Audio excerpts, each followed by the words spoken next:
got the date. We're gonna call the regular. And we're going to open the meeting, the public meeting for the student investment accounts, and I'm gonna turn it over to Britt. Yeah, thank you, acting chair Feather. That's this is fantastic. I'm gonna turn it right over to Aaron, as we talked about this last time about sharing with the board about student investment account. He has just a brief presentation. And then this will allow us to access our remaining funds, which Yasmin will be really happy about.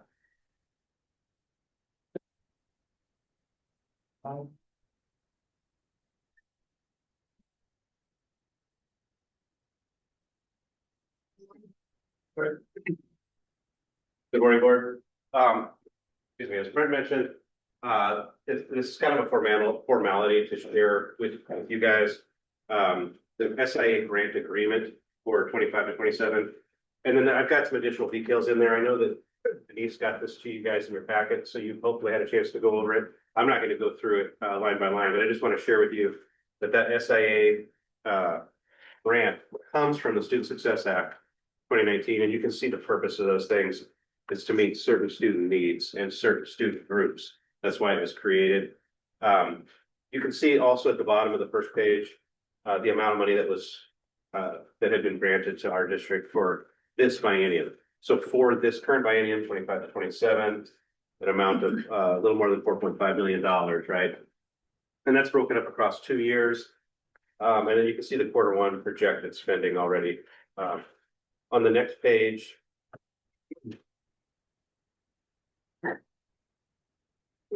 Maybe. So on the next page, you can see our goals. So as part of the SIA process, we have to have goals for our different student groups. You can see that they're tiered goals, meaning that we're looking to basically move students forward each year, improve performance in all of those goal areas. And that's again a part of this process for the SIA grant requirement.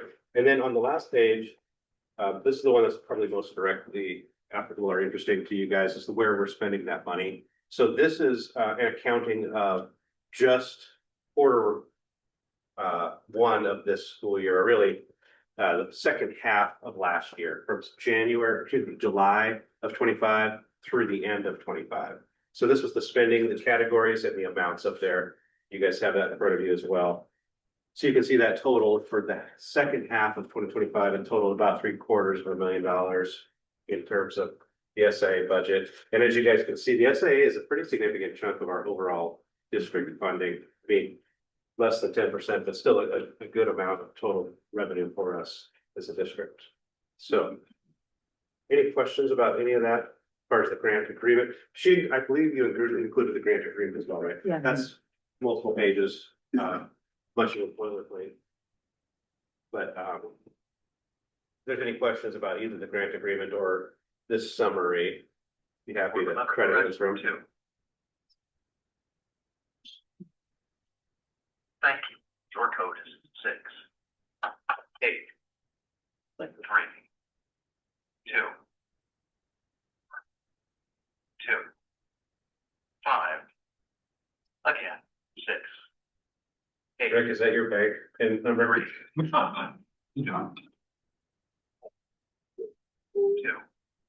So if nobody's got any questions, then I'll turn it back over to Brian. 6. Appreciate Aaron getting this. We actually were having a conversation this morning about getting clear guidance from ODE and putting it on our yearly update or yearly agenda where we put certain things throughout the month, and Denise does a good job of organizing that. Because if we're unclear and we feel like we're fairly on it, I'm sure there's other districts that are clear as well. But this is actually a time, I don't know if there's anybody here for the public, online or in person, that want to make a comment on SIA information. See anybody online? Nancy's there now. He's the only one online. And that will be our SIA report. We'll get that sent up to ODE, so Yasmin can start pulling those funds. I do have a question. This is really great information because it seems like lately when I am advocating for school funding and anything school related, a lot of the big thing is money. What are you doing with all your money? And this is like really not, I mean, I know this is just a small piece, but every piece has its vulnerabilities of being pulled. And I think this is really nice. It has a good distribution of a whole bunch of different things that I think people would be interested in. So I think this could be useful. And I may ask you for it later Sounds good. to use it for legislation. Yeah.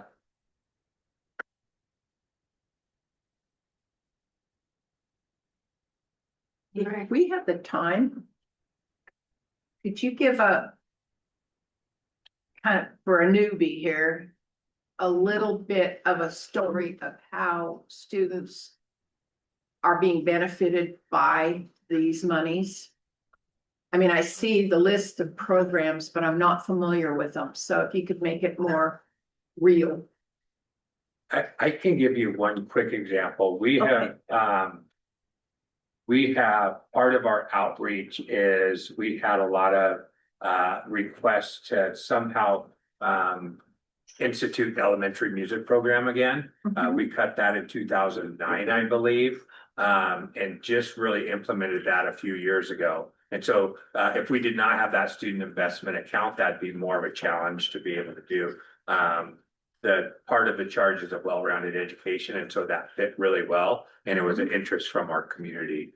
In addition to when we came out of the pandemic and people had a need and a desire to continue their online learning, we established the South Rising Academy. And so we have 40-some kids in there throughout the year that take advantage of that program as well. Again, through that student investment account. So I hope that. Anybody else have examples?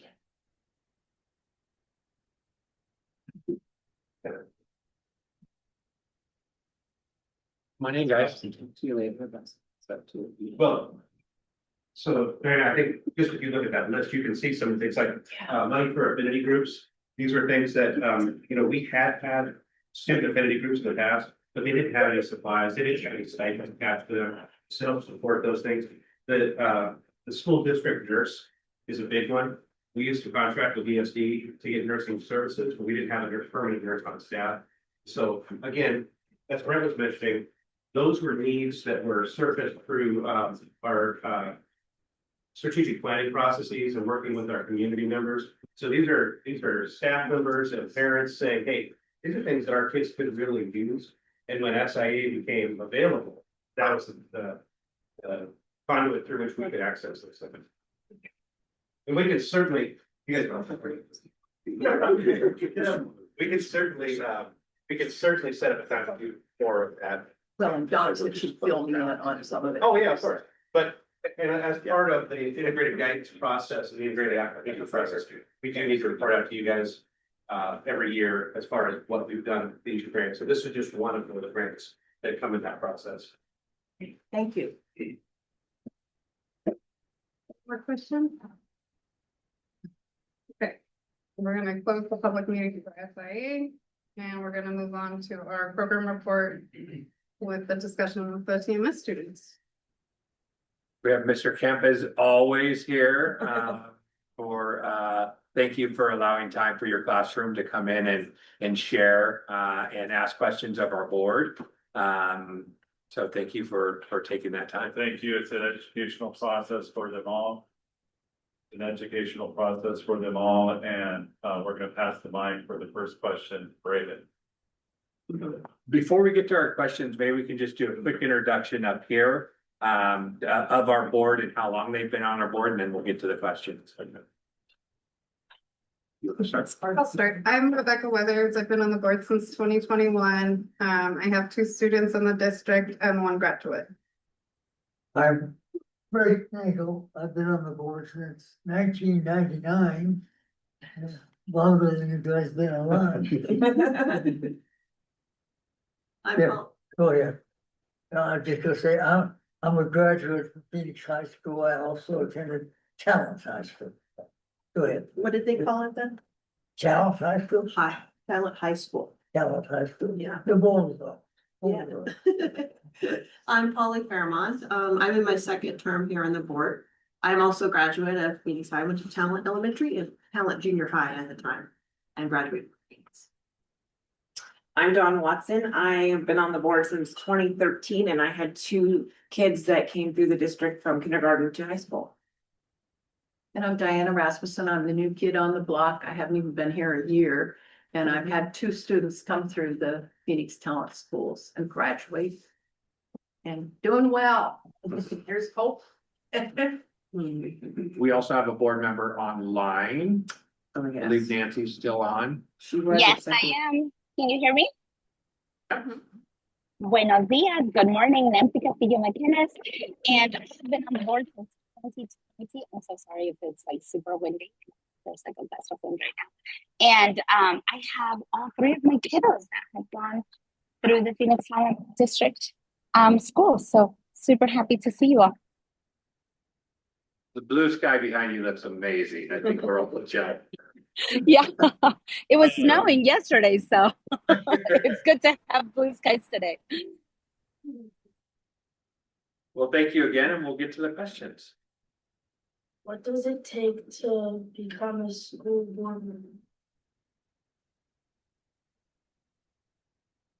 I'll take that one since I'm new. You have to live in the district.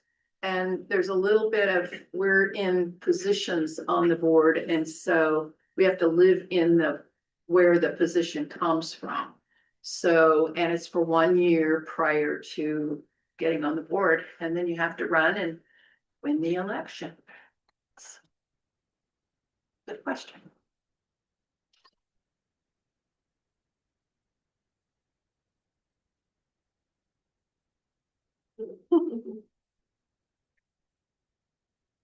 What is the most memorable moment as a vendor and why? What's your most memorable moment? I can address that. Yeah, Uh, a couple years to pick from. I've got several memorable moments. The big highlight, I've always been sports oriented. And I participated in sports at both Talent and Phoenix High School. But about 10 years ago, Phoenix High School played for the state championship in basketball up in Corvallis. And I had been announcing basketball games up to that point in time, and so I went up to the games, I should say, and we won the state championship. It was very, very exciting. And we went up there 2 years in a row. And to come from this area, to go to the state of Oregon and become #1, it was outstanding. So that's really stands out in my mind. If I may though, because I have had several years, one more incident. When I first got on the board, I went with a contingent from this area to Denver, Colorado, for Safe Schools. What would you, a conference, I guess. It was right after the Columbine shooting.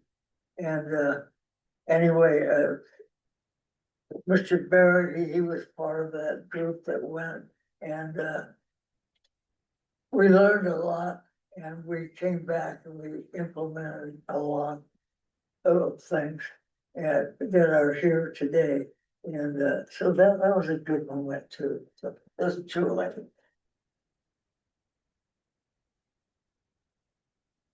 I guess I'll go. If Rick can have two, I can have two. We'll probably have more than. The first one is handing my diplomas to my kids and their friends, and my second family of children that came in and out of the house. That was wonderful to see them walk across the stage. And then my other one was when we passed the bond for the high school and rebuilding some of this part of the school.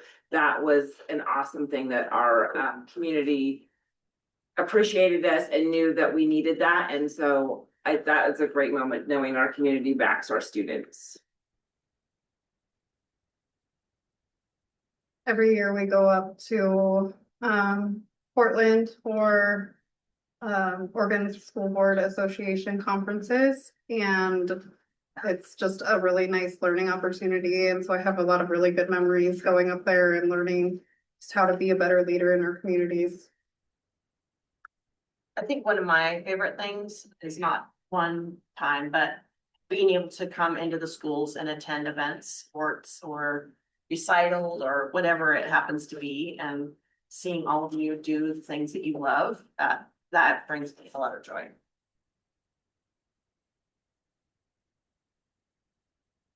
Nancy, did you want to share anything at all?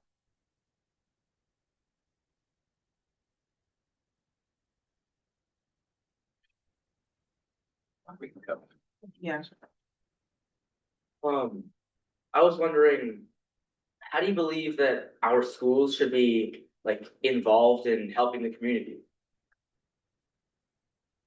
I'll speak on this. We have a community program that we have started in the district. I don't know how many years we've been doing that now. Kelly maybe can help me, maybe 3 years, 4 years? Yeah. I think 4 years, yeah. So like a year after I started the board, we began that program. And we have a lot of folks in our district who have barriers to things, and I feel like that program has really helped open doors for healthcare, for, you know, clothing, whatever those needs are. We're talking to students and their parents and figuring out what they need. I feel like that's so important for us to be a resource, because you're here every day. Your teachers know you, they have relationship with you, and they can also ask for help for you. So I feel like it's an important responsibility. I'm glad we changed how we were we were doing those things, but not in a organized fashion. And now we are more organized in that. And I love that we have, like, 1 year I helped with Thanksgiving baskets, helped put them together, and saw a lot of families that go to our district and met them. And it's just really important to understand. I think I joined the board because of the fires. I've lived here my whole life. I never thought that would ever happen in our community. And my ex-husband and my daughter lost their home in the fire as well. And I feel like after that experience, I just know how important it is for us to love each other and also take care of each other here. I have another example too. Phoenix High School is situated right next to a cemetery. What's the name of it? I don't know. I know the other one, but It's right there. And anyway, the students from Phoenix High School help the community. They go over there and help people keep it clean, to pick up trash and so on. And it's a tremendous asset, makes that cemetery look nice, makes our school grounds look nice. And there's hundreds of year-old graves there, just like there is up here in Talent with the Stearns. Yeah. Yeah. I think it's kind of a big deal that they do. And you are part of the community. As students, there's no separation. You're part of the community. And having been on some boards in the city, there are students who graduated from Phoenix Talent Schools who serve on committees for the city and help with things there and do cleanup of the Blue Heron Creek on Earth Day and get involved all kinds of ways. I know with the fire, I was part of a group that got 2,500 quilts donated and it started with a fund from teachers for students who they knew got burned out. And then it expanded and went to their families and all of the community. So you are part of the community. And I'd like to add that I've been in some statewide conversations, and the communities that are community and people know that you'll help them out and they'll help you out, which I feel like happens a lot here. Then when there is a problem, people are more willing to listen and understand and try to be sympathetic, even though you may not agree. There seems to be a little less tension if you're a good community. And so I don't think people realize how important it is to help each other when they're in need, because when there's conflict, it's way easier for everybody. And if I can just add over here on Zoom, I love that question around being community minded and volunteering. And we all do that in our own very unique ways. Like, I invite you all to think about how you are volunteers. How do you show up in your community? And sometimes it can be really quiet and quiet and maybe not so loud and boisterous, but even simply being kind, not causing harm, being good to one another, being a friend to somebody else, supporting someone who might not be, you know, math was not like a strong subject for me, but I loved it when my friends helped me. And I loved when I understood something and then I helped somebody else. So I think that you all have so many beautiful gifts to give.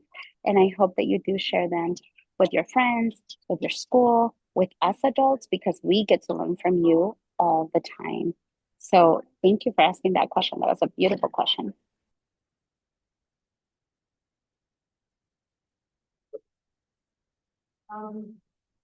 It's the most successful decision in the school board is.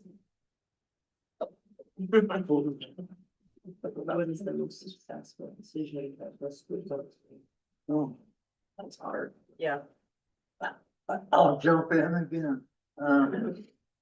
And John hit on, when she talked earlier, I think the passage of the bond, that was an amazing accomplishment. And the results have just been outstanding. If you've been over to the high school, for example, you look at the athletic field, the stadium, you go inside this school and look at the shop area, the culinary area. The whole thing, just beautiful. It's a state of the art, highly recognized in the state of Oregon as being a great school. And not just there, but this school, the other school, the funds that were used to enhance the building and what we offer. This is a dynamic school district. We're very fortunate. And I think as a board member looking back, that was a big accomplishment. Now, I was not that excited personally. There were other board members that were, but I went along with the crowd, and I'm sure glad I did. They were right, and they pulled it off. And I thank them. I thank the citizens of Phoenix Town. Maybe you could talk about the bond and what, they may not know Yeah. what that is. Yeah. So a bond is asking the taxpayers, the taxpayers for money. And it's usually under property tax bill, so even if you rent, your landlord has to pay that tax, so that can also raise the rent. And it pays a little bit of money towards the school, so we can borrow a big chunk of money and then pay it back with that money from the taxpayers. And we were also given $4 million match on the money that we had passed. And so we were able to rebuild the high school, add some additions here. I know over by the cafeteria, we were also able to add some structural additions, and we did other additions throughout the district because our buildings are failing, because most of the money we get, if not all, has to go to students, and we can't put money into the buildings. So the buildings start to just fall apart because you can't put, if you can't replace the roofs and can't replace the windows, you know, don't have the money to do that, then the buildings just become a problem. So that's what we did. And that's how communities support school districts in their buildings, in their infrastructure and things of that nature. Or if you happen to grow and need to build a new school, that's how you bond that to be able to do that. I would like to also add that, another thing that we've done, we're still struggling with it. But you might, if you guys read the newspaper or online, a lot of schools are cutting programs and teachers. And we've tried really hard to be as frugal and try to get as many grants and think as many years ahead, so it didn't hit us hard. And so we're one of the few schools that are having really, really tough decisions. If you go up to Portland, there's a lot of tough decisions being made and schools being closed because of funding. I don't know if this decision is one of the most successful, but I consider it pretty successful. I'm really proud of our SRO program, or school resource officer program that we have here.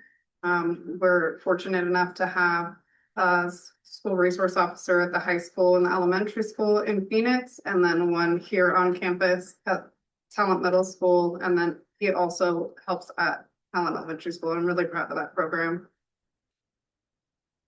That's good. Great questions. Yeah, thank you all. Thank you, guys. Yeah, thank you guys for your questions. Mr. Kemp wanted to thank you. He had to go to his next class. And also, For showing up yeah, there. just, I appreciation for you guys and your thoughtfulness in your answers as well. And, I think, you know, for our students to not only learn about all that goes into how a building runs, all the decision makers and all that, but at the heart of it, everyone at that table, all of us, we do it because of you guys. So, we're definitely glad that you're here and that you can ask those questions. I am gonna release you, so you go back. I will say one more thing. Can I say one more thing? We do, and they aren't here today, but they are, because they're really busy and some of them are seniors. We do have student reps to the board, so you'll have an opportunity when you go to Phoenix High School to be able to be a student rep to our board. So I'd encourage you to look into that as well. Thanks, Tim. Yeah, thank you. All right. Thank you, guys. Thank you. Have a good day at school.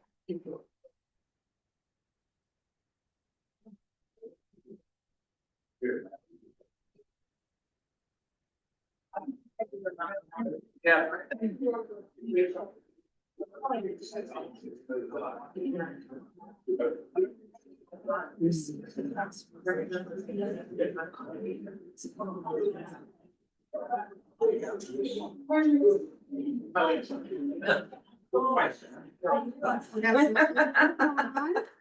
And move on to student rep report, and it doesn't look like we have any student reps here today because they are at school. So then we're gonna move on to accentuate the positive. Thank you, board, Chief Joseph, principal at Talent Middle School. This was part of my accentuate positive. Again, just want to thank you guys for what you guys do. I know we've been here a couple of years, but you know, they working hard with you guys and see your thoughtfulness and how you approach what you do to thank you for that. We had last week, that was the Black Youth Leadership Summit at SOU. We sent 25 of our students to take part in this opportunity with other students across the valley and being able to, see themselves, be their true selves, to learn and grow and do that together. And so I want to thank Cindy Rutherford, who's our Black Student Community Advisor here at school, for helping make that opportunity happen. I also wanted to shout out another program that we have that's connected to the high school with Pirates and Raiders. And so it's a program that serves our Latino students starting in 8th grade and really connecting to, the overall role of the mission to SOU. And so we have 23 students that take part in that. And so twice a week, meeting with SOU reps, a part of the program, that come and share different things to help them grow and get motivated for that next step. We had a dance yesterday, which was a funny, awkward thing in middle school. But I think for me, in the leadership on, shout out to Julie Ponder, and then our resident DJ. I don't know if you know this, but our attendance person, Vanessa Jimenez, is also a DJ. Need help support. She's awesome. But just finding ways where our kids can have fun that isn't, building memories, connection, all of that. And so that was a good time. I was hoping to be being here for the challenge. We are right, definitely in the heat of state testing, and the amount of running around that I have seen him do, just troubleshooting and helping, and so just appreciate all of his support in that. And then last but not least, I think last time I mentioned that track had started, we have 115 student athletes in that. I wanted to give one student a shout out, one of our 8th graders, Liam Hempel. He is currently second in the nation for 8th graders in javelin. Wow. Drew 160 feet, 7 inches. Cornet is excited. So,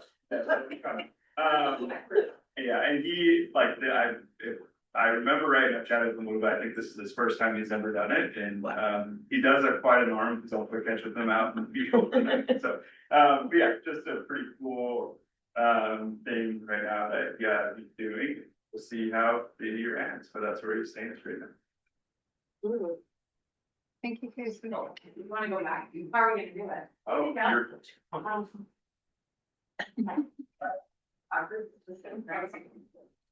Hi, you guys, Galen Frost, proud principal of the Pirate Ship. Just a couple of things from us today. I wanted to shout out to Maggie Taylor Cheek and Mike DeRost, who did an amazing job leading band and color guard at the Pear Blossom. All their prep for that is, I would say, behind the scenes, but you can't really twirl flags and have loud music behind the scenes, but they just put in so much work to make sure our students are representing well. They sounded great, they looked amazing, so just a shout out to them.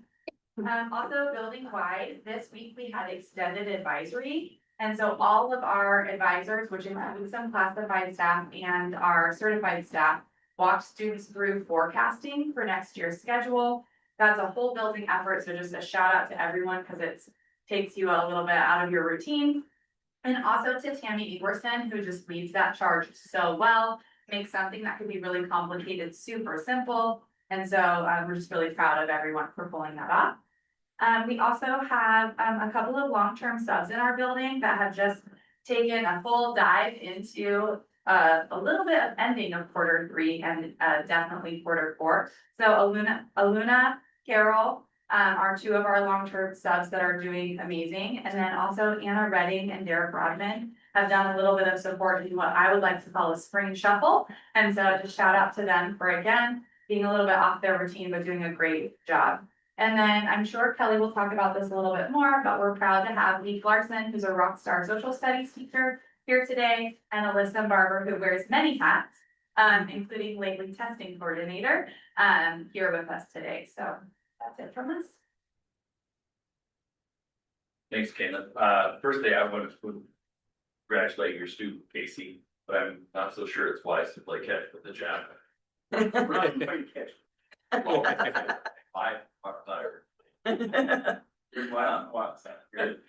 of my very great, we have a lot of phrases in acronym education, and one of my favorites has always been when regulated, educated.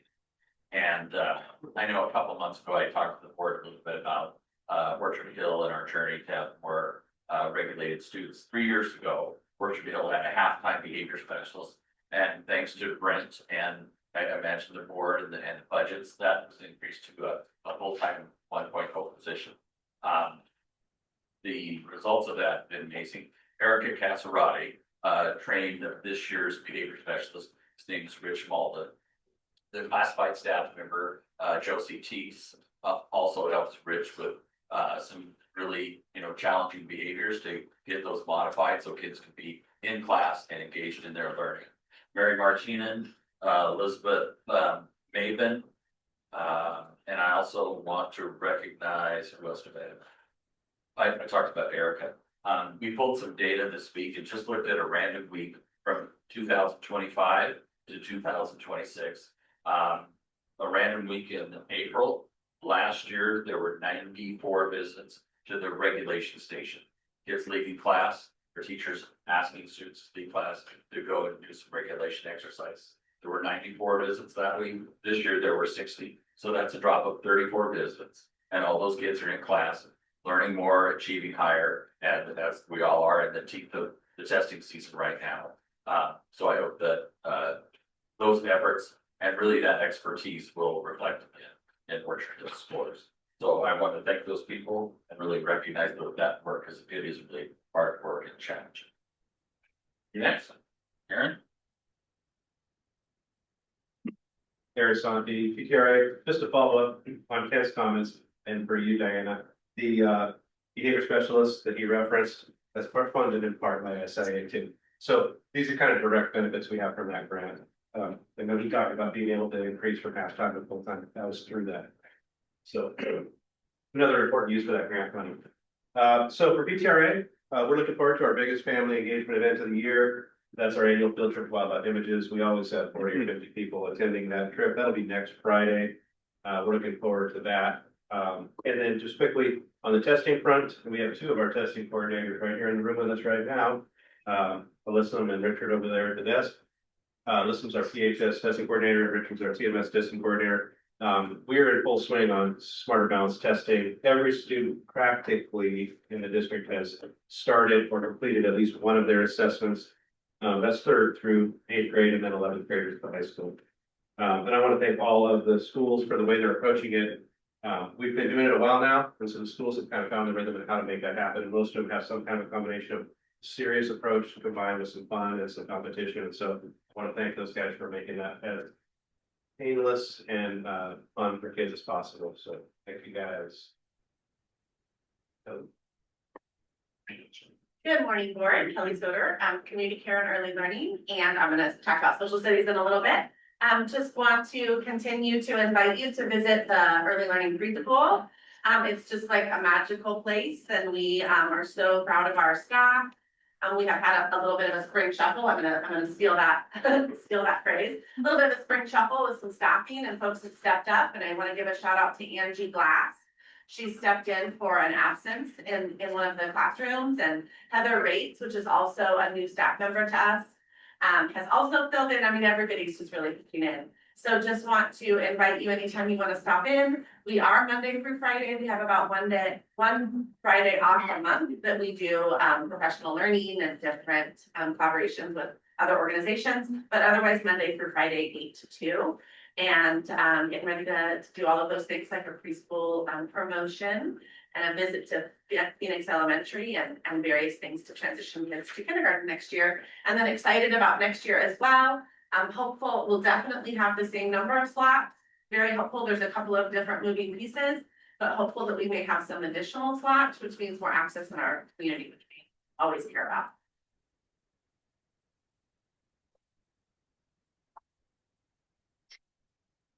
Thank you. And I can also echo that going into the preschool and seeing the little kids is so fun. You always get a hug when you walk in. So it is the best. I just want to thank Richard Brown and the facilities team for their ongoing efforts with their new hydrovection. We have one here in the middle school and we got one here this year at the high school. Got a little bit of hiccups with it, but the facility team just continues to give us their time and dedication to make sure that we get this up and running so that we can utilize it in the kitchens. I also want to give a big shout out to the office managers and of course Joe for all of their help in spreading the new spring survey for food service. I gave everybody a card up there as well. We currently have about 133 responses, but we're really hoping to exceed our fall responses of 330. So please keep up the push. Help us get some more candidates and feedback in there so we can really see the impacts of what we want to look forward in food service for next school year.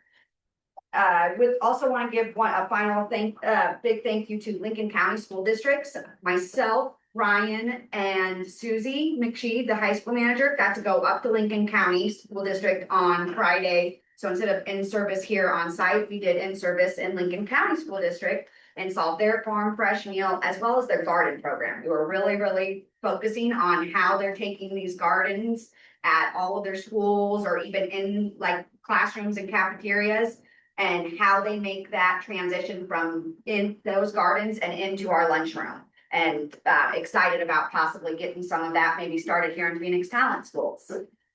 And lastly, I just want to share some exciting news. Heather Steele is our Sodexo regional dietitian, and she will actually be on site next week. She will be at Phoenix Elementary doing a hands-on student engagement in the cafeteria with Ryan. They will be doing some tastings of some pineapple as well as some eco recycling activities. And then Ryan will actually take that into our other two elementaries here before the end of the school year as well, just to keep that engagement and activities alive with the kids. Thank you. Thank you. I have an essentially positive. Yeah. This is more of a shout out than essentially the positive, but I got a text from Javier, who used to be our school board member a few years ago. And he is in college in Berkeley now, and he is doing a project on school board policy. And so he has contacted school board members, and OSBA, I think, had a meeting with him last week.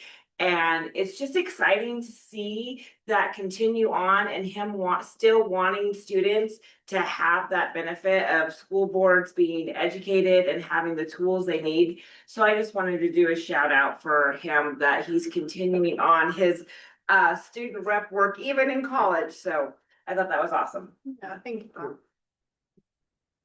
Anything else from the board? I'll just add on to what Don shared. Yay for Javier. We're so proud of him. And we hope also that this becomes an invitation or just awareness about the value and importance of having student representatives on our board. And we're hoping to really improve and just continue to get better, not necessarily that there's anything wrong now, but just how do we continue to get better, create involvement, and create engagement, because again, those skills and that engagement doesn't stop once you're done being on any one place. It just continues into people's future lives. So we're so fortunate that Javier was part of our student representative group of students. And yeah, always committed, so strong, so intelligent, and always looking for ways to support his community, but also bring other people along so they can be engaged. Thank you. Shout out to the ESD that just cut the ribbons on the new building, and that is an absolutely amazingly beautifully constructed building and life. And I had no idea all the range of services that were offered through ESD. It's quite a resource for teachers and students, and everything from robots and little spherical things that moved around and lit up, and an indigenous program that they wanted books for their library, which was great. It was quite a tour. We're lucky to have that.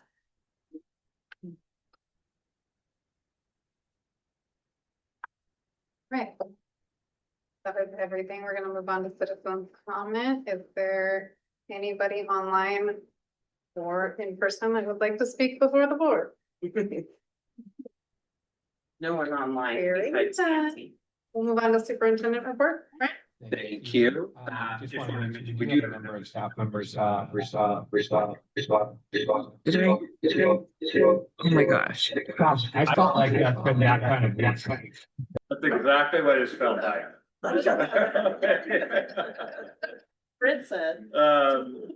We have a number of administrators and staff members at Oregon RTI conference that are getting some training and learning, and already have got some texts from the keynote. Anita Archer, if you haven't heard of Anita Archer speak, she's the expert in instruction and improvement.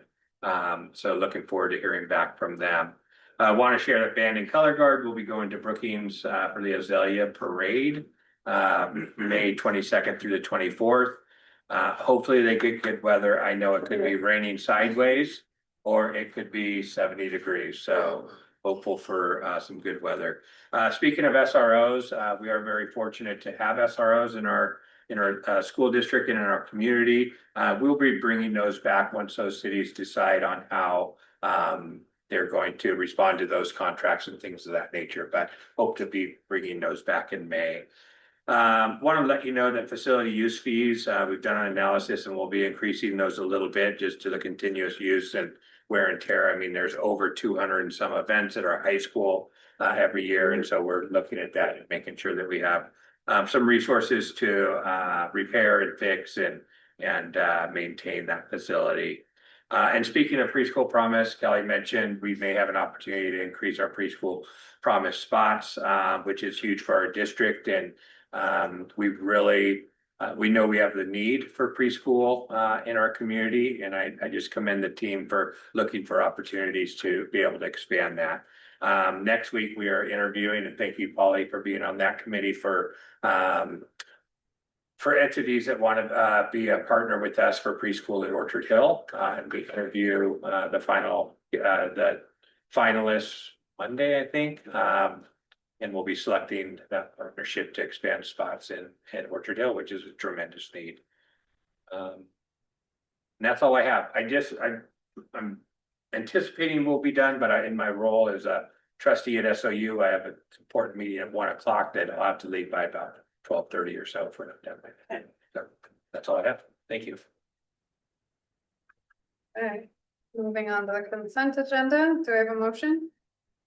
I would like to add an item to the I'd like to add an item to the agenda. I'd like to add continuing of conversation of the student rep process and of application, and I would like to add it under item number 5 under language accessibility update.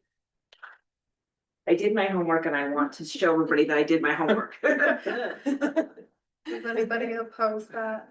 And Nancy, I'm sure did homework too, because we did some together. Yay for teamwork, Dawn. Do we need to vote on that or we just? You have to second it. Yeah. I moved. Yeah. I moved to the consent agenda as presented. With the addition, is that what it was? Yeah. Yes. Maybe a second. I do. Okay, I'll say. Adding that to language and accessibility. Yeah. As number 5. Yeah. So on information discussion. Okay. If that's fine. Okay, consent agenda passes with the stipulation of moving to 5 information and discussion. And that'll move us on to information and discussion. We have a legislative OSBA update. Okay, I have notes. So, right now, Stacy sent out an email about some state and federal challenges.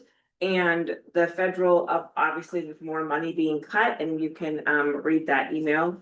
Also, as we're speaking now, I'm gonna pull up the agenda.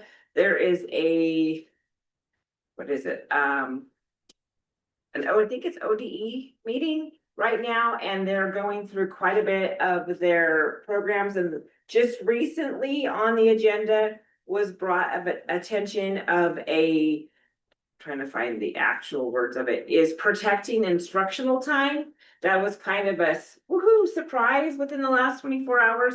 And there's rumors that the governor might back up that agenda item with an executive order. Rumor is that it's going to be around furlough days. And so it'll be interesting to see what that discussion is. It's actually in like 15 minutes. So I don't know what it's going to be like, but we will keep you guys all updated on how that is. I don't think it's going to affect us too much unless there's implement weather, which they might put a clause on that, but it's going to affect those schools that were going to do some furlough days for their budget. So there's going to be some mad scrambling. I made notes, but I'm looking for them. Also, Gabriel Mansfield to the front office. Gabriel Mansfield. I went to San Antonio, as I'm going to talk about later, with Nancy went and the entire executive team from OSBA, and we learned a lot. They're always informative, and if there's any hot topics that you want to discuss, please let me know. I may have been in a workshop with it, or I may have had a nice discussion with another board member, but that's it. And I don't know if Brent or Nancy want to add anything to that. I'll just add real quickly, tomorrow I'll be in Portland with the state superintendents to talk. We'll get a recap of the Department of Ed board meeting today on the instructional time and see how the governor will respond to that. Also, we'll be setting our legislative policies for the 2027 session. I can share back with you at the next meeting on that. Yancy, did you have anything to add? I don't. I just wanted. There's feedback, or is it just on my end?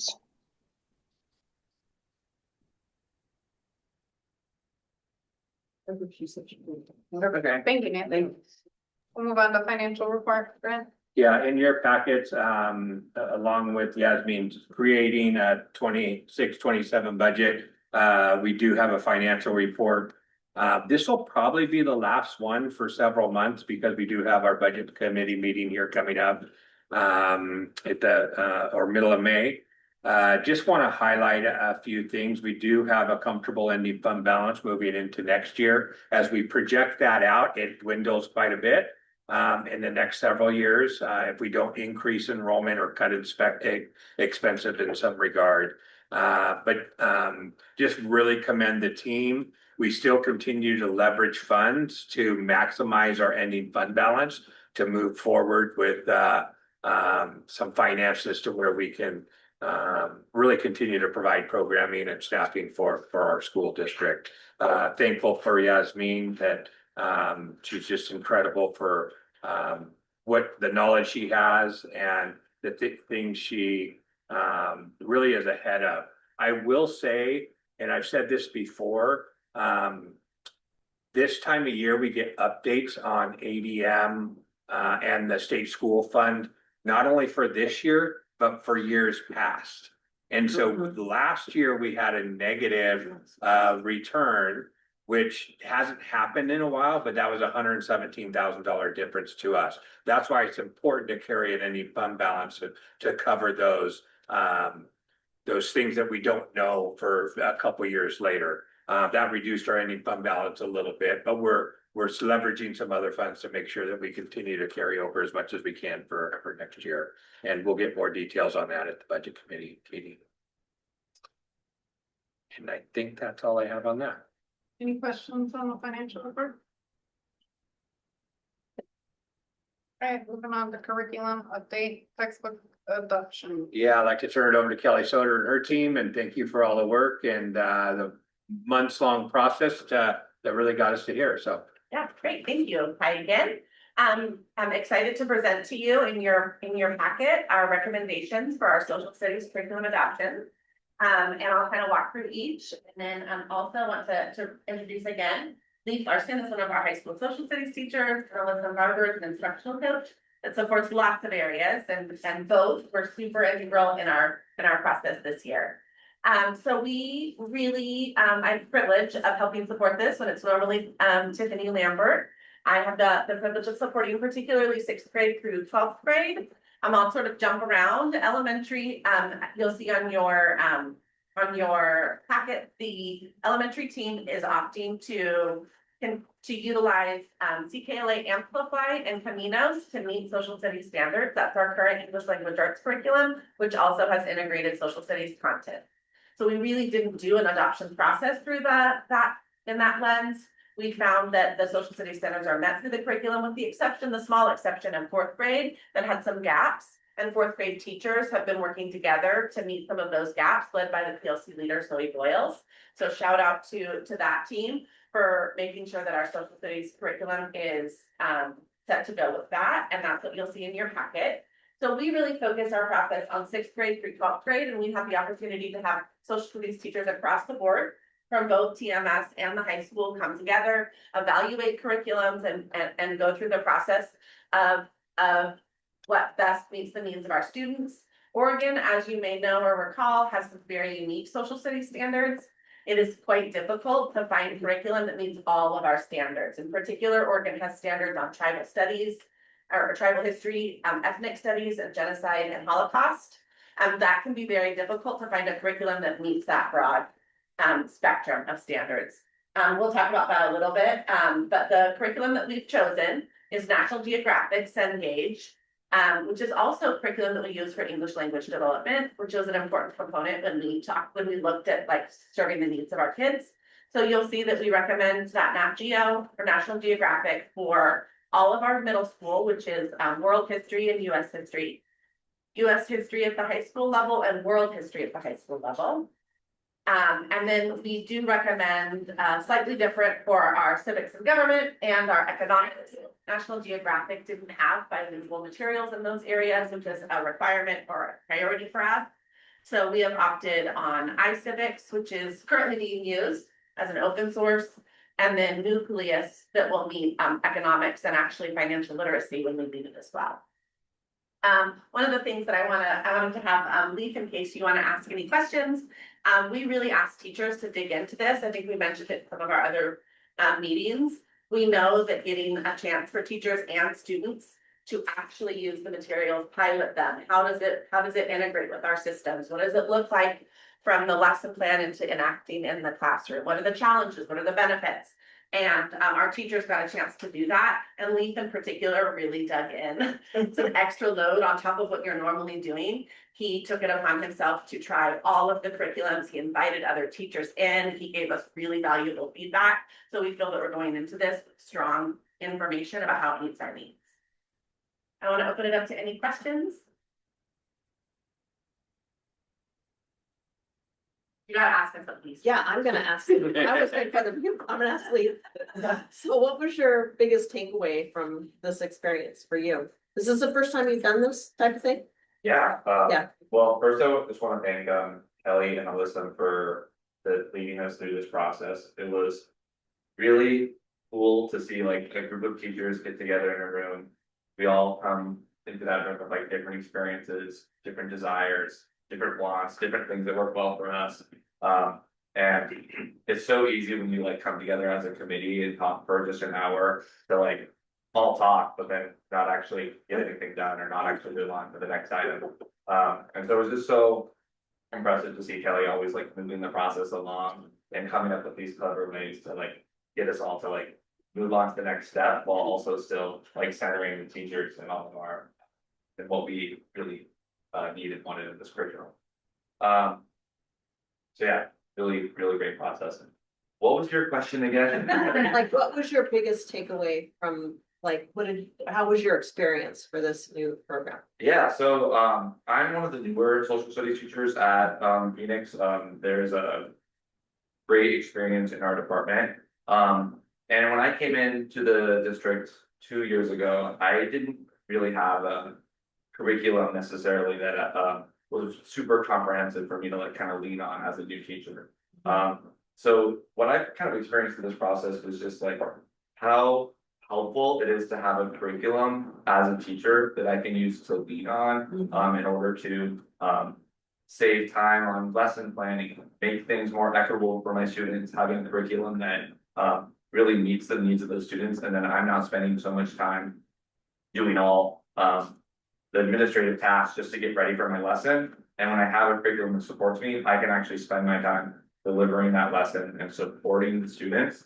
I really, in my career so far as a teacher, I kind of really think about what a good teacher is someone who has that time to like actually check in with every student each day, give them meaningful feedback on their work, help them learn and grow. And if there's not a curriculum in place, like all my time is spent on just content creation, just getting ready for what I need to do the next day. And that doesn't leave as much room or energy to actually give the students what they need. That's really what teachers should be doing. So I guess my biggest takeaway from this is just how helpful and how many wonderful tools that are out there to support teachers. And I really kind of felt like it was just an eye-opening experience. I've never really worked with like a comprehensive curriculum before. And I'm just so excited about like all the extra time and support I can give my students. How do you feel like this curriculum supports the writing and the, that creative process for the students? Because I know I hear a lot about overlapping and trying to bring up the skills in the writing area, and that has to do with, this type of thing. So do you see that being implemented here? Yeah, so I think with a lot of the new, just kind of led by the social studies standards and the curriculum we look at, really focus a lot more on student inquiry as opposed to just a teacher going over like here's what happened, this is the story of World War II. Now taking multiple choice tests on the events and dates and names and figures. It really is more about students looking at, okay, so, here are different primary sources, here are different people's experiences, use this information and synthesize your own analysis of it. Talk about the, the impact of World War II on different groups as opposed to like just memorizing like June 6, 1944 is D-Day. So I think that those tools in these, in this curriculum is pretty helpful for us, allowing the students to like be in the driver's seat and not just the teacher just, telling them a narrative. And that allows them to write from those, looking at those different, sources and looking at those materials and being the ones to actually engage with it instead of just, sit in the classroom for 50 minutes and listen to the teacher talk to the student.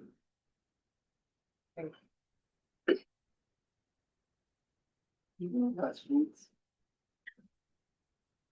All right, there's some pretty controversial kinds of things that are included in that. I know in my history, entire high school never touched World War II.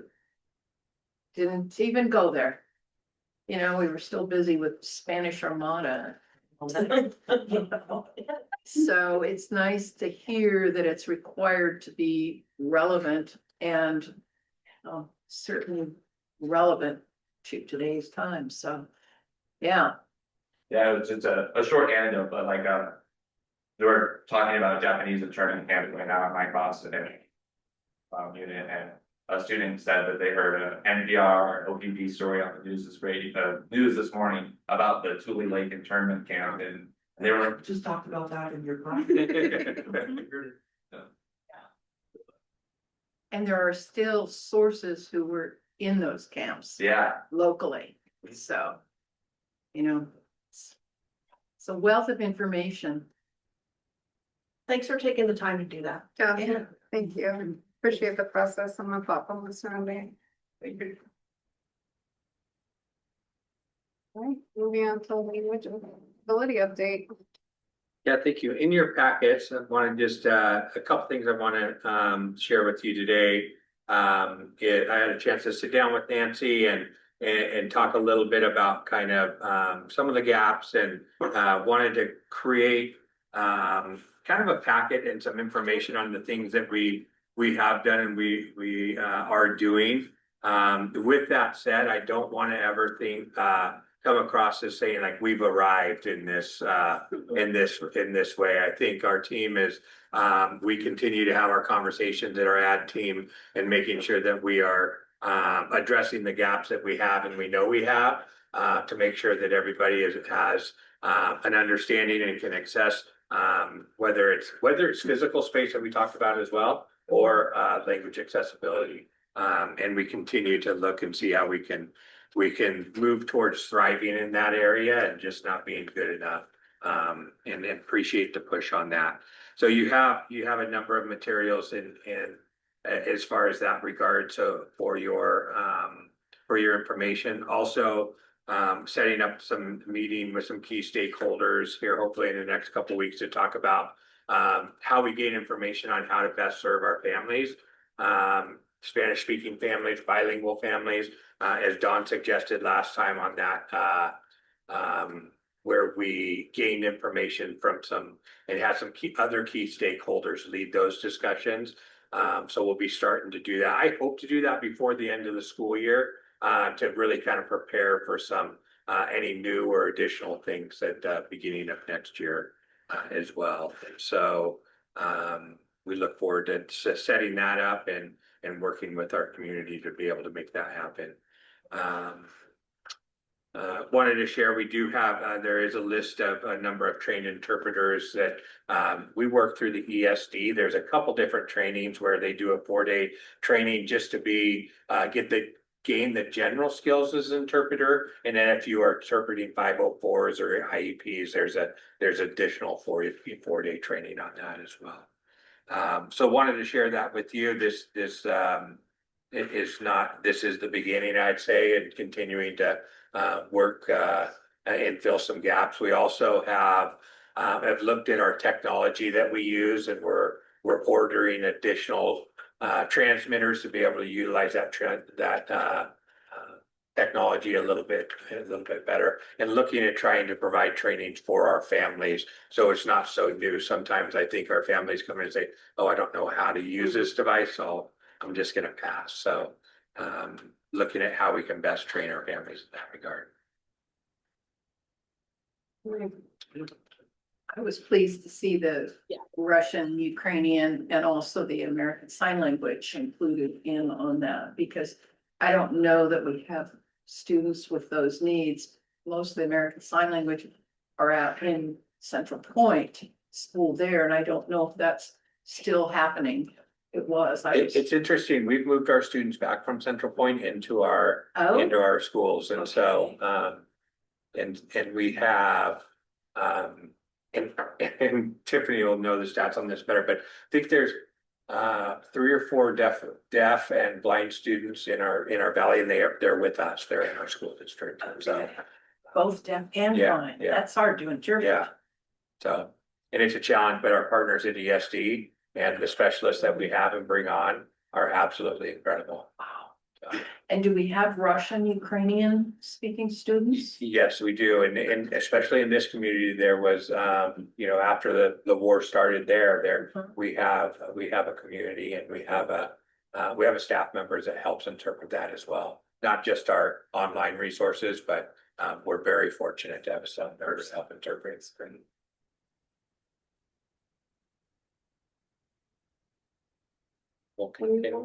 I think Nancy has something to say, but I don't know. I thought I heard first. Thank you so much, Don.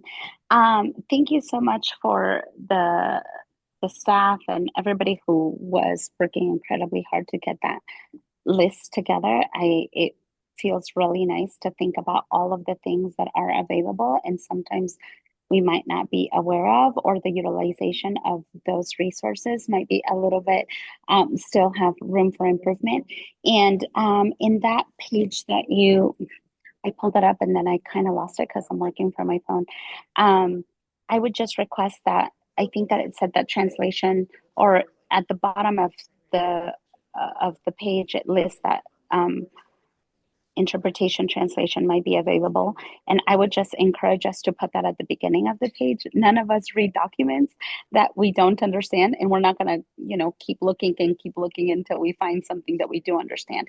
So just for accessibility, I would highly recommend that we move any accessibility tools up at the top so people have an easier time finding and they know that those exist. I really do appreciate that our school has been doing a lot of work, and that provides stipends for those additional skill sets for our staff. And I would also encourage that we think about our partners that we work with.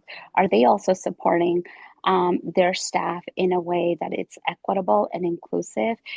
Or in this case, it's equitable because it is an additional skill set. And just like, when we get jobs, oftentimes those wages are really reflective of the skills and that we hold. And as we think about like those contractors, if there's individuals like the ESD, I don't even know if they provide an additional stipends or oh my gosh, why am I losing that word? Pay increases. And not that is our responsibility. That is not what I'm saying, but I'm just thinking about how do we continue to not just create positive change within our school systems, but also with our partners. And I love that we can model that for other individuals as well. And other than that, I'm really committed and grateful that we continue to think about how we continue to support language accessibility, and how do we also bring people along through that process. As you mentioned, Brent, sometimes we do have tools and resources, but we haven't really shared that with people, or sometimes people might not know how to do it. So I think that it'll be really valuable as learning opportunities, especially with like at the beginning of the year when we have education, that we ensure that our staff, internal staff, front desk staff have the right process and models to ensure that language accessibility is provided for our students and our families. So I think that we still have some work to do, but I'm really pleased and grateful for all the things that were listed and the hard work that it took for people to compile this list together.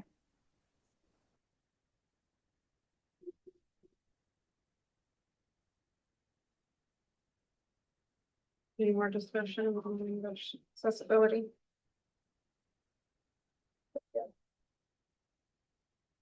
We're gonna move on to Dawn. Did you want to discuss? Yes, I thought, ooh, it looks like I got signed out of my notes, which is not that good. I thought that we were gonna discuss this a little bit before, at this meeting. So Nancy and I don't know what all Nancy did, but I know we were in a workshop together for students. And we learned some takeaways. Unfortunately, my notes have frozen, so I'm gonna have to try to remember what I wrote. The first thing I think that we should probably talk about is coming to the high school and it was suggested by, I think at the last meeting, that we should go in, a couple of us should go in and talk to the students to face to face so they could see, and also do an ad on PHTV or other options. So I think that we should talk about that first. And then by then I should hopefully be able to be logged into the rest of my notes on the agenda. But yeah, I'd be willing to come in. Kaylin, I did talk to Sarah a little bit, and I probably should preface this, at San Antonio, we talked to the superintendent there, and she said staff was really important. So I think that's a conversation if we could, and I asked Sarah if you could find a staff member such as Sarah or somebody else that could give a few hours a month, because I feel like there's a little bit of a challenge. I know you and Denise really work hard with the students, but sometimes emergencies come up or things, and it's like, oh no, I'm trying to put out this fire and help the kids at the same time. So I'm wondering if maybe having Sarah help a little bit might be a little helpful for everyone, just because we all know how that can happen. Yes. When you say help, what do you mean? Well, they may need their packet printed out. They may not understand how to check their email. Anything that a student might, I don't know what they do. Accessing the materials and such. Right. And Anything if I that could- I might. Go ahead. Yes, Nancy, please. So sorry. I think it's the lag with technology, and I totally cut you off. Once you're done, Dawn, once you're done, Dawn. No, it's okay. Go ahead, Nancy. Okay, thank you. Kaylin, I think it is a matter of having a designated coordinator to really shepherd the process. One of the things that we learned from, oh my gosh, we had this stellar panel of students. I think it was like 5 students share so committed. And it made me think of the time that Javier, the individual that we were talking about earlier, presented at another conference on behalf of our school district, and how wonderful and how exciting it is to have student voice at the center of the conversation. So this school district in Arizona has a coordinator that actually does a lot of the in-between work and support. They support the school board, they support the students, they support the schools. So it's everybody doing this work in a really coordinated way to just ensure that there is that continuity and that there's also that support as students are learning. What does that mean? What skills do I need? Who do I need to communicate? Somebody who can really understand how all of these processes kind of work, which is why Dawn had the brilliant idea of thinking, oh my gosh, Sarah would be wonderful. Sarah has been part of our board. Sarah is part of the high school. She is incredibly knowledgeable, and she has always really enjoyed supporting students, which is why I think Dawn was thinking that Sarah might be a really good fit for some of her time, thinking about, of course, budgets and allocation and capacity.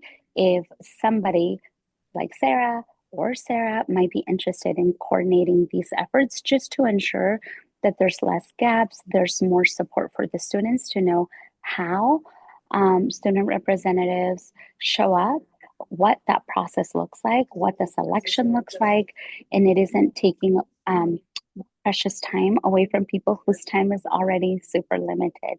And I think that that's why we got really excited about this idea. But Dawn, you can, I'm not sure what else I might have missed that.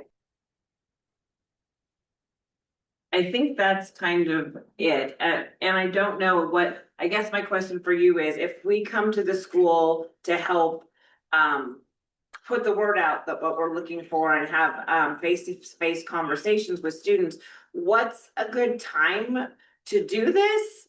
And so then we can sign up to do that. So I guess that's my question. And is that still something you think is beneficial? So I appreciate that, like a coordinator, so that makes total sense to me, say no more, I get that. I think that, yes, having you come and putting a face to the name, and be able to explain questions that will come up on demand is great. Breakfast is an okay time, it's kind of short, but that would be a good time. We'd have the opportunity to get a lot of face time with different students. And if we know when you're coming, we can advertise that ahead of time. Lunch is an okay time. We do have students who go off campus, but again, if they know that you're coming, if they're interested, they can stay back. We can like supply lunch so that they're, they'll stay a little bit longer if you want to have kind of a meeting. So it just depends on what you like. And in true PHS fashion, it really depends on the day, what time those things are. So if you let me know what day is better for you, I can tell you exactly what time it's in your calendar. Thank you. I love that. I love that. And one additional thing that I'd like to add is in conversations with the coordinators and the superintendent, and it really takes a team to support these students to really shine. And one of the things that the superintendent mentioned is, we are not looking for like the student that everybody knows. We oftentimes come up kind of with a theme. Like one of the themes that they had one year was like kindness. Who models those attributes of kindness? And we want those students because that is a beautiful way to role model engagement. They've had other themes like I think volunteering. Like I think that they did a thing around volunteering, and then they quickly learned, oh my gosh, those kids are super busy. Do they actually have the capacity to fully participate and really like get the most out of this experience? And then they had other students like,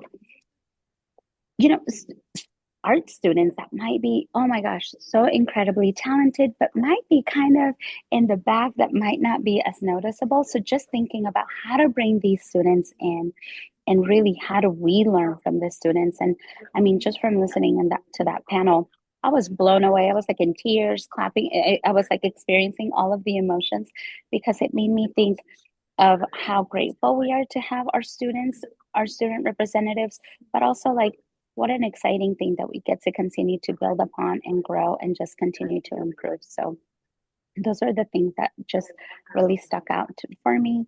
And just ensuring how do we continue to engage that voice. Oh, the other thing, since we are at the middle school, someone at the school, actually the panel was all 8th graders, and it's really cool because they have like the high school students mentor the middle school students, and then those middle school students kind of come in and start filling in those spaces on school representative on the board. And I don't know, it just really made me think of like, what does leadership look like? What are those pathways that we're intentionally and thoughtfully creating to ensure that we do have student voice? And just like we experienced today, what a wonderful group of kiddos that ask really important questions, but how do we continue to just nurture those conversations and spaces for people to show up? Yeah, and that workshop is gonna be on their YouTube channel, and I subscribe to it, so when it comes out, I can send it to you guys so you can see the workshop. If you don't mind, I'd like to move on to some suggestions on the application. So I felt like some of the words might be discouraging to people when they have like so the first change I would say, and I don't have the original, I might have the original. Oh, I do. It says have strong peer connections. And I was thinking, have a strong desire to bring your peers' voices to discussions. The strong peer connection, if you would ask me if I had a strong peer connection with my school board members, I would say no across the state, which might surprise some of you. And, but I do have a strong desire to bring people's voices. So I thought maybe that, because some people, especially in high school, sometimes you feel like you don't have very many friends or a connection, but you actually do.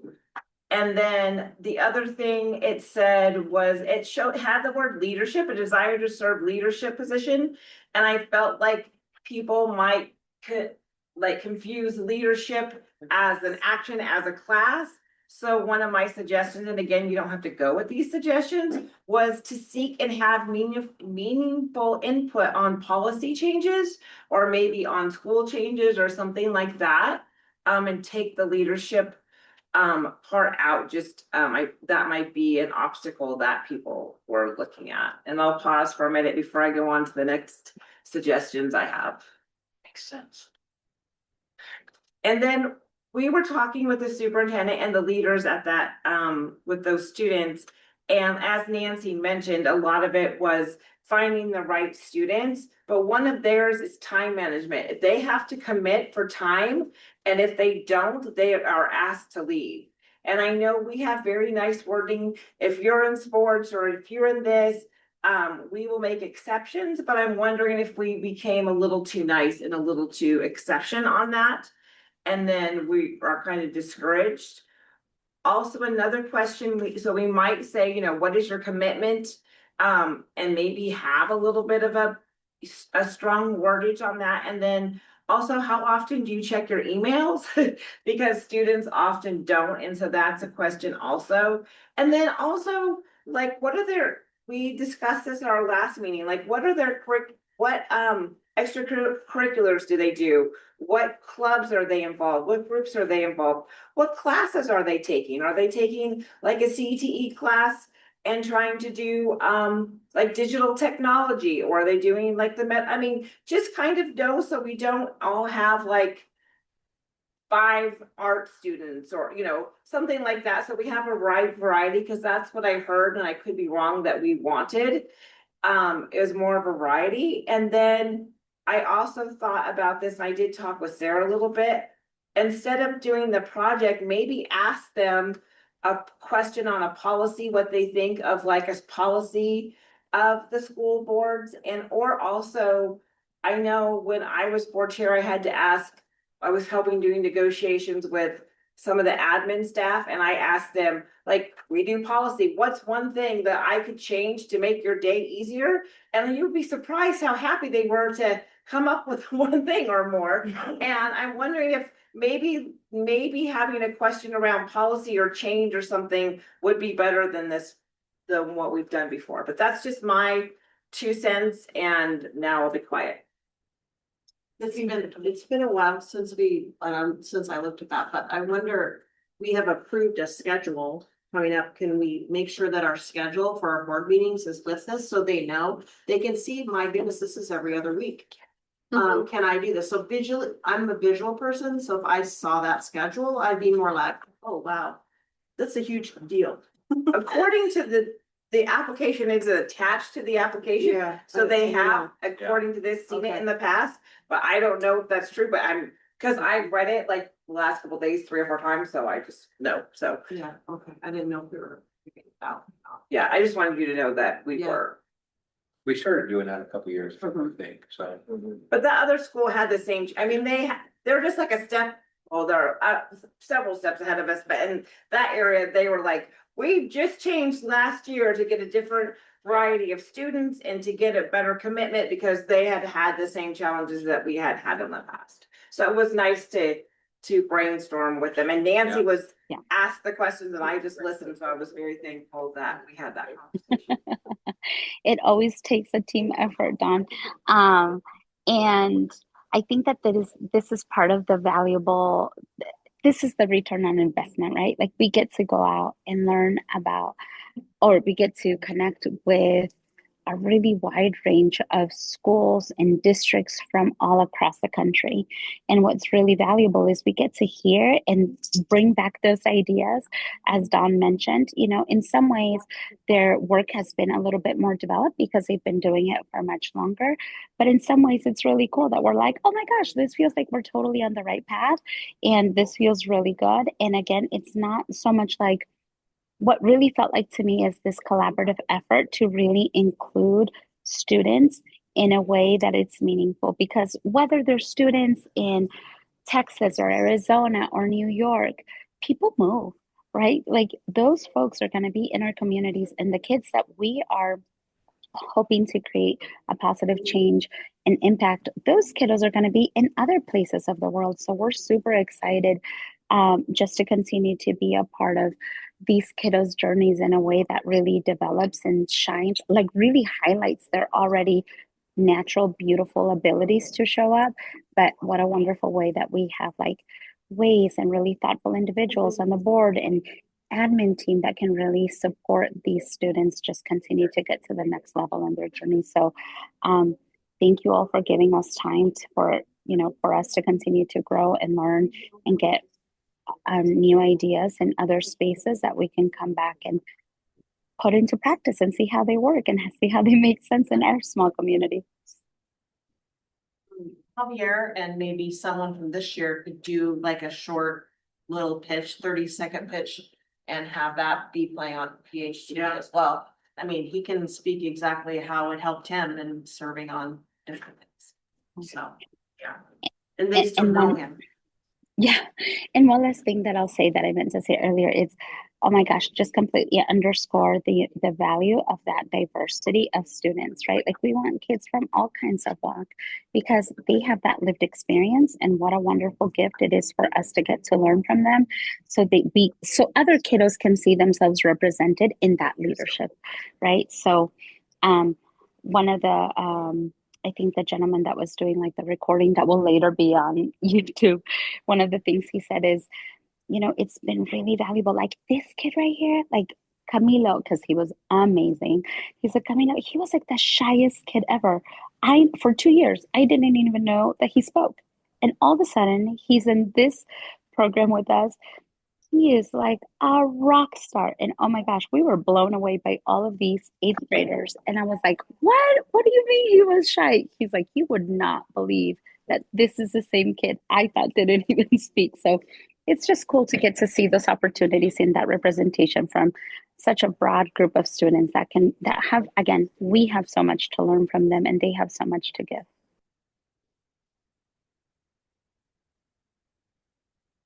And Kaylin, I just sent you a Google Doc with my notes so that you don't have to remember what I said. And you can also contact me, and I'm sure Nancy offline, and we can help. But I just wanted for transparency to put all that out there so the board could go, you went way on the wrong direction of what we wanted.